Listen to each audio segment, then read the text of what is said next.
Ola, neste vídeo imos ver un exemplo de autoconstrución dunha vivenda pasiva en Marrozos.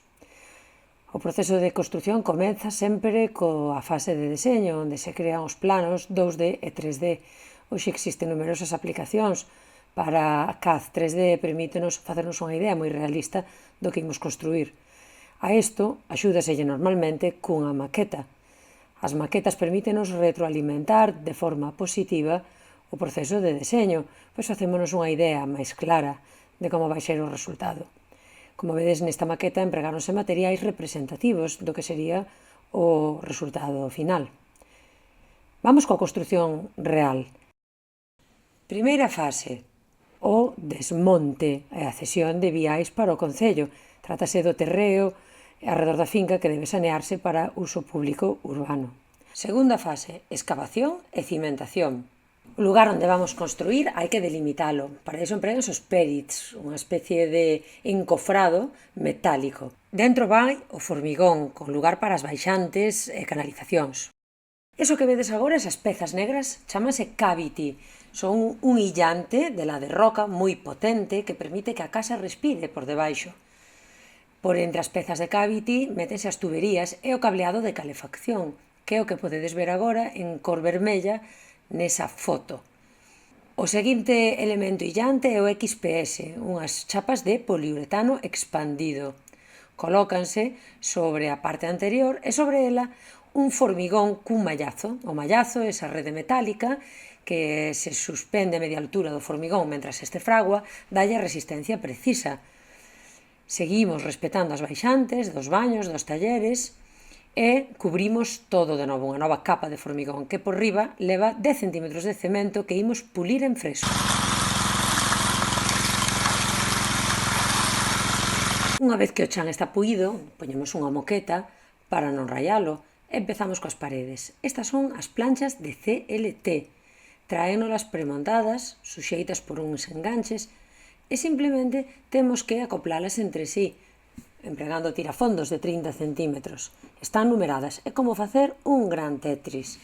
Imos deixando espacio para as xanelas, para as portas, e montámolo todo. Nun só día, no primeiro día, temos toda a estrutura montada. O segundo día, instalaremos a cuberta, que tamén se fai con planchas de CLT, iguais que as das paredes, pero máis grosas. Por qué? Porque estamos nunha estrutura sen vigas, por tanto, todas as cargas han de repartirse propiamente nas planchas do teito. O equipo de enxeñeiros e enxeñeiras determinará cal debe ser, por tanto, o grosor desas planchas, que neste caso foi de 6 capas en vez de 4. O illamento exterior, tanto das paredes como da cuberta, vai ser XPS, novamente, unha doble capa de 4 cm, con rotura intermedia de pontes.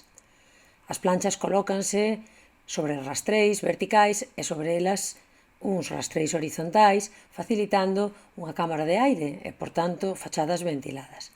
Por riba do illamento temos que impermeabilizar. Iso facémolo cunha lámina transpirable pero impermeable, que neste caso é Rotoblas. E xa estamos listos para o acabado final. Na cuberta, panel sándwich de 6 cm de grosor, de color grafito. E no exterior, madeira de piñeiro termotratado, completamente inerte. Entretanto, no interior seguimos traballando e construindo todos os elementos de decoración. Os teitos e moitas das paredes fixéronse en pladur e os chans en tarima flotante. En xeral, o mobiliario e todos os acabados elaborou o propietario da casa, Xaime, con madeira contralaminada como a do exterior das fachadas e da cuberta. Empregou, ademais, un barniz de poliuretano de dobre compoñente para rematar os chans. O acabado é este. Non me digades que non quedou ben bonito. Mesmo hai sitio para 2 pequenos habitantes da casa. Aí están, pegados ao calor da chimenea.